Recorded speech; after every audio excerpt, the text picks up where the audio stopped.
তারপর পিটি স্পিকিংয়ে একটা কোয়েশ্চেন আছে যেটা একটু ইউনিক, যাকে বলা হয় রিটেল লেকচার। রিটেল লেকচার, তো টেল মানে বলা, রিটেল মানে আবার বলা।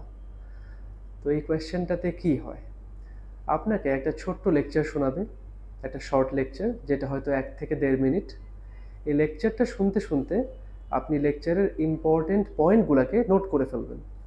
তো আমরা বলি যে আপনি চেষ্টা করবেন লেকচারের প্রতিটা লাইন থেকে একটা করে শব্দ নোট করার জন্য। লেকচার শেষ, আপনি এই নোটগুলো দেখে একটা সামারি লেকচার বলবেন।